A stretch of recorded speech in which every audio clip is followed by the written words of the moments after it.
అదేదో సామెత ఉంది కదా, తీగలాగారు డొంక కదులుతున్నట్టుగా సుబ్బారావు అనే అడ్వకేట్ తీగలాగాడు. అక్కడ నుంచి డొంక ఆటోమేటిక్ గా కదులుతూ ఉంది.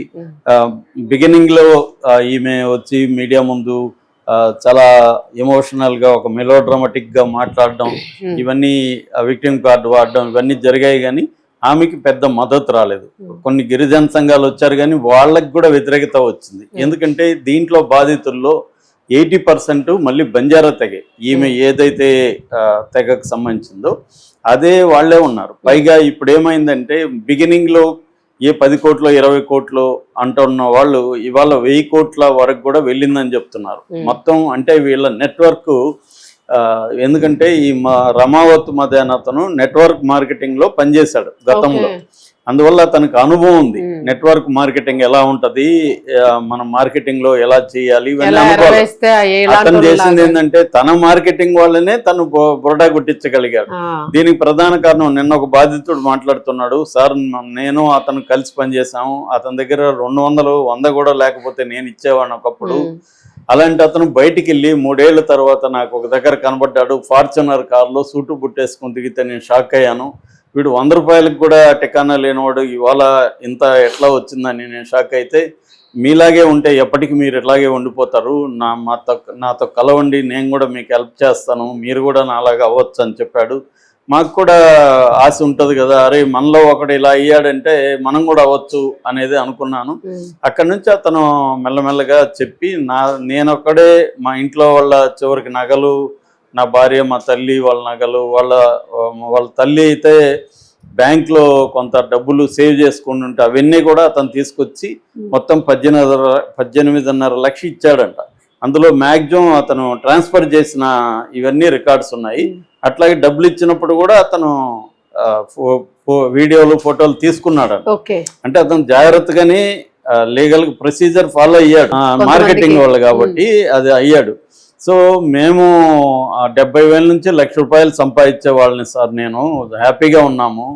కానీ అతన్ని చూసి అతను ఫార్చునరు, అతను చూసి మనం కూడా ఎదగాలి కదా అని దీంట్లోకి వెళ్ళి మేము ఇంత చేశాను. ఇప్పుడు నాకు 1 పైసా రాలేదు, 18.5 lakh నేను పెట్టానని అతను నిన్న కూడా మీడియాతో మాట్లాడి. ఇలా చాలామంది బాధితులు వాళ్ళ పర్సనల్ స్టోరీలు వింటే చాలా బాధేస్తుంది. కాకపోతే మనం చాలామంది ఏంటంటే బాధితుల్ని కూడా విమర్శిస్తారు, మీరు ఎట్లా ఇచ్చారా వాడిని చూసంటే. అతను ఒక ఎలాబరేట్ స్కీమ్ వేశాడు. పైగా వాళ్ళ ఎప్పుడైనా కూడా ఇలాంటి వాళ్ళు ఏంటంటే తెలిసిన వాళ్ళే మోసం చేస్తారు, ఫస్ట్ థింగ్. రెండోది, దాంట్లో ఇన్ఫ్లుయెన్సర్లు ఉంటారు కదా టీముల్లో, అంటే ఎవరికి మంచి ఆర్గనైజేషన్ స్కిల్స్ ఉన్నాయి, ఎవరికి సర్కిల్ ఉందో వాళ్ళని పట్టుకుంటారు.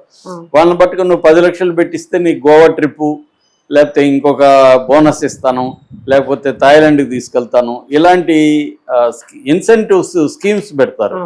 సో ఇవన్నీ వీళ్ళకి, ఈ అబ్బాయి పనిచేస్తున్నాడు కాబట్టి కొట్టిన పిండి బాగా స్టడీ చేశాడు, కొంత తన సర్కిల్ని వేసుకున్నాడు.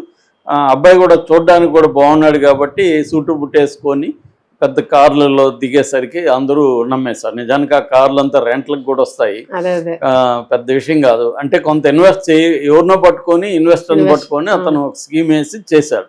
దాంతో వీళ్ళని ఫస్ట్ చేశాడు. అతనికి తెలుసు మార్కెటింగ్ వాళ్ళని పట్టుకుంటే వీళ్ళు పోయి పట్టుకొని వస్తారు అనేది కూడా తెలుసు. అందువల్ల అతను తెలివిగా ఏం చేశాడంటే, అందుకే ఇది మిగతా వాటికి డిఫరెంట్ స్కామ్ ఇది. సో మార్కెటింగ్ వాళ్ళు ఆల్రెడీ వాళ్ళకి ప్రజలతో సంబంధాలు ఉంటాయి, ప్రజల్ని ఎలా ఇన్ఫ్లుయెన్స్ చేయాలి ఇవన్నీ మార్కెటింగ్ టీంకి ఉంటుంది. వాళ్ళని ఇతను పట్టుకోవడం ద్వారా ఇతనికి ఈజీ అయింది వర్క్, వాళ్ళే పోయి చేశారు మొత్తం. సో ఇప్పుడు హేమకాంత్ రెడ్డి మీద ఎందుకు ఆరోపణలు వస్తున్నాయి, హేమకాంత్ రెడ్డిది ఇతని దగ్గర పెట్టాడు, ఇన్ టర్న్ హేమకాంత్ రెడ్డి పోయి చాలా మంది దగ్గర పెట్టించాడు, 34 మంది దగ్గర అతను పెట్టించాడు. అందుకని ఈరోజు హేమకాంత్ రెడ్డి మీద కూడా చాలా మంది విమర్శలు చేస్తున్నారు. అంటే సబ్ ఏజెంట్ని ఇతను పెట్టుకున్నాడు, వాళ్ళకి ఇన్సెంటివ్లు ఇవ్వడం, వాళ్ళకి ఇన్సూరెన్స్లు అనడం, ఇంకోటి ట్రిప్పులు అనడం, మంచి మంచి హోటల్లో భోజనాలు పెట్టించడం, ఇవన్నీ చేశాడు ఒకటి. రెండవది, ఇతను మేబీ మంగళి కమ్యూనిటీ కావడం, మంగళి వాళ్ళతో ఆల్రెడీ కొంత ఏమన్నా సంబంధాలు ఉండడం, దాన్ని ఉపయోగించుకుంటే మనకు బాగుంటుందని ఎప్పుడైనా కూడా ఇలాంటి వాళ్ళు ఒక పాపులర్ ఫిగర్లని ఉపయోగించుకుంటారు నమ్మించడం కోసం.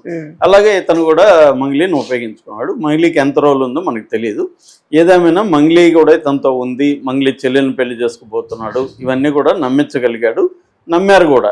ఎందుకంటే మంగ్లీ ప్లాట్కి తీసుకెళ్ళాడు, మంగ్లీతో ఫోటోలు ఉన్నాడు, మంగ్లీ తమ్ముడు ఇతనితో ఉన్నాడు, ఇవన్నీ చూసి